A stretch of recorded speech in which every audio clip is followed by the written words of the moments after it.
Hi friends, நம்ம சேனலை இப்போ தான் ஃபஸ்ட் டைம் பார்க்குறீங்கன்னா மறக்காமல் நம்ம சேனலை சப்ஸ்கிரைப் பண்ணுங்கள். கூடவே பக்கத்தில் இருக்க பெல் ஐக்கானையும் கிளிக் பண்ணுங்கள். வாங்க ஃப்ரெண்ட்ஸ், வீடியோக்குள்ளே போகலாம்.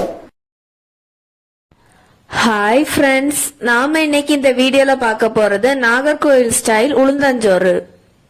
வாங்க ஃப்ரெண்ட்ஸ், எப்படி பண்ணுறதுன்னு பார்க்கலாம். நாம இப்போ நாகர்கோவில் ஸ்டைல்ல உளுந்தஞ்சோறு செய்ய போறோம். இது வந்து ரொம்ப ஹெல்த்தியான ஒரு டிஷ்.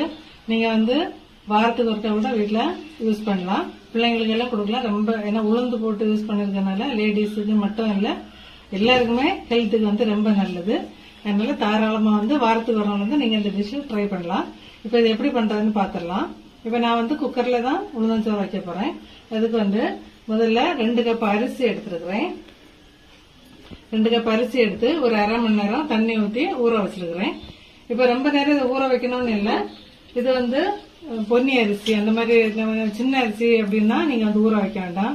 செங்கல்பட்டு அந்த மாதிரினா ஒரு அரை மணி நேரம் ஊற வச்சீங்க அப்படின்னா ஒரு 2-3 விசில் வச்ச உடனே போதும், சோறு ரெடி ஆயிடும். இதுக்கு மெயினான டிஷ் அப்படின்னா இதுக்கு கருப்பு உளுந்து, இதுதான் மெயினான டிஷ்.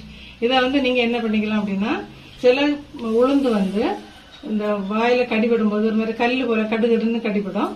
அதுக்கு நீங்க என்ன பண்ணலாம் அப்படின்னா, உளுந்த வெறும் கடாயில சேர்த்து லேசா அந்த சூடு வர அளவுக்கு வறுத்து எடுத்துக்கோங்க.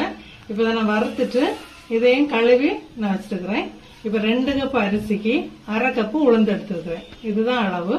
நீங்க இதுல கூட குறைய எப்படி வேணா சேர்த்துக்கலாம். உளுந்து கொஞ்சம் கூடனா கூட பரவாயில்ல. நான் 2 கப் அரிசிக்கு அரை கப்பு உளுந்து எடுத்துக்கிறேன். இந்த கப்புக்கு 2 கப் அரிசிக்கு அரை கப் உளுந்து எடுத்துக்கிறேன். அதே போல 1 கப் அரிசிக்கு 2 கப் தண்ணி இப்ப குக்கர்ல சேர்த்து தண்ணி இப்போ கொதிச்சுட்டு நம்ம இந்த டைம்ல அரிசியை சேர்க்க போறோம்.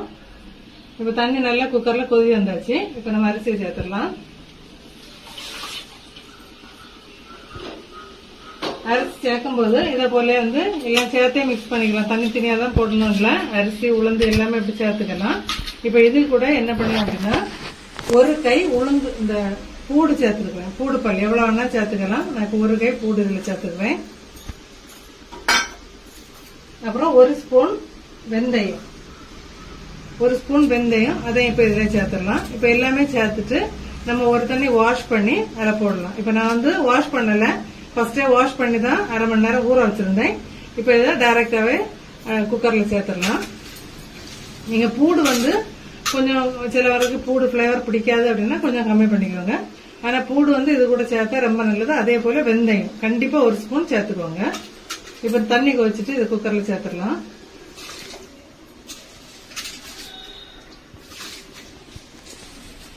நம்ம இப்போ அரிசி எல்லாமே குக்கர்ல சேர்த்துட்டோம். இப்ப ஒரு கப் மிக்ஸ் பண்ணிக்கோங்க. இப்ப இதுல கொஞ்சோண்டு ஒரு 1/4 அளவுக்கு உப்பு சேர்க்க போறேன். இப்ப 1/4 அளவுக்கு கல் உப்பு தான் சேர்த்துக்கிறேன். கொஞ்சமா போதும். நம்ம இப்ப குழம்பெல்லாம் வச்சுதான் சாப்பிட போறோம். அது கூட 1 டீஸ்பூன் சுக்கு பொடி. இது சுக்கு பிடிக்கும்னு உள்ளவங்க கொஞ்சம் கூட கூட சேர்த்துக்கலாம். 1 ஸ்பூன் சுக்கு பொடி கண்டிப்பா சேர்த்துக்கோங்க. அது பிளேவர் மட்டும் இல்ல, சாப்பிடும்போது ரொம்ப டேஸ்டா இருக்கும். நீங்க இந்த சாதம் நான்வெஜ்ஜுக்கு எல்லா டிஷ்ஷுக்கும் நல்லா இருக்கும். அப்படின்னா சிக்கன் மட்டன் எது வேணா நீங்க யூஸ் பண்ணிக்கலாம். அதே போல ஃபிஷ் இதுன்னா உங்களுக்கு முள்ளு குழம்புன்னு சொல்லுவாங்க, தலை எல்லாம் வச்சுட்டு குழம்பு வைப்பாங்க. அதுக்கு கூட இந்த டிஷ் சூப்பராகவே இருக்கும். அப்படி இல்லை நாங்க வெஜ்ஜி அப்படின்னா நீங்க காரசாரமா ஒரு துவையல் ரெடி பண்ணாலே இது கூட சூப்பரா இருக்கும். எல்லாருமே கிறிஸ்துமஸ் தீபாவளி அப்படின்னா கண்டிப்பா எல்லாரும் பிரியாணி வச்சுதான் நான்வெஜ் கிச்சன் சிக்கன் மட்டன்லாம் வைப்பாங்க. நீங்க இந்த சாதம் ட்ரை பண்ணி பாருங்க, ரொம்ப சூப்பரா இருக்கும். ஓகே ஃப்ரெண்ட்ஸ், இது இன்னைக்கு குக்கர் மூடி போட்டு வச்சிடலாம். இப்ப குக்கரை மூடி போட்டு வச்சிடலாம்.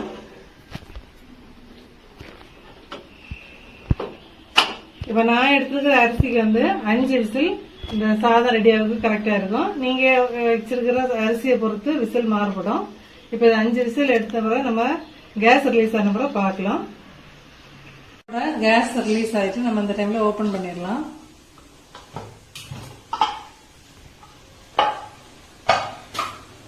சாதம் சூப்பரா ரெடி ஆயிருக்கு.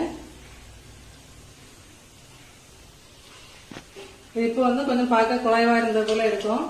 நம்ம கொஞ்சம் ஆறுன பிறகு இன்னும் கொஞ்சம் கூட இறுகிடும். அதனால இந்த தண்ணி கரெக்டான அளவு தான். இனிப்போ இந்த டைம்ல வந்து கொஞ்சம் தேங்காய், ஒரு பாதி முடி தேங்காய் போட்டு நல்லா மிக்ஸ் பண்ணி சர்வ் பண்ணிடலாம்.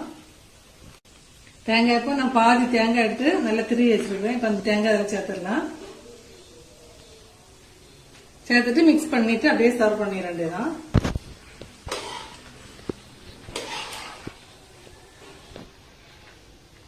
இப்போ இதை வந்து நல்லா மிக்ஸ் பண்ணிட்டு நம்ம சாதத்தோட குழம்பு சேர்த்து அப்படியே சாப்பிடலாம். இல்லை வெறுமனே சாப்பிட கூட நல்ல டேஸ்டா தான் இருக்கும். இப்போ இதே இது வந்து நீங்க 1 கப்பு கூட தண்ணி, 1 கப் அரிசிக்கு 2 கப்பு தண்ணி வச்சுக்கலாம. நீங்க ஒரு 3 கப்பு தண்ணி சேர்த்து குக் பண்ணீங்க அப்படின்னா உளுந்து கஞ்சி ஆயிரும். நமக்கு அது கூட துவையல் வச்சு சாப்பிட்டா சூப்பரா இருக்கும். இப்போ இந்த நம்ம நல்லா மிக்ஸ் பண்ணிட்டு சர்வ் பண்ணிடலாம்.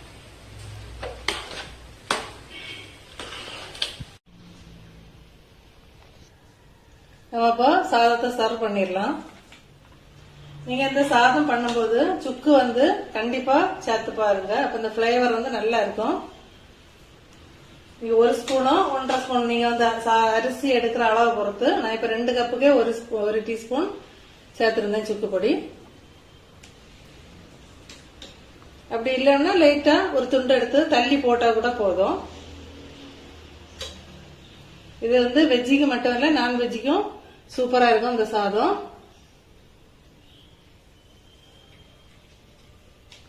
நான் வந்து இப்போ குழம்பு வந்து வீடியோ எடுக்கல, நான் அப்புறமா ஒரு வீடியோல போஸ்ட் பண்றேன். ட்ரை பண்ணி பார்த்துட்டு கமெண்ட் பண்ணுங்க ஃப்ரெண்ட்ஸ். இப்ப நாகர்கோவில் ஸ்டைல் உளுந்தஞ்சாறு சூப்பரா ரெடி பண்ணியாச்சு. அந்த தண்ணி கூட கரெக்டா அளவு வச்சீங்கன்னா இதே போல சூப்பரா இருக்கும். ரொம்ப குழையவும் செய்யாது, கரெக்டா இருக்கும். இதே போல ட்ரை பண்ணி பார்த்துட்டு கமெண்ட் பண்ணுங்க ஃப்ரெண்ட்ஸ்.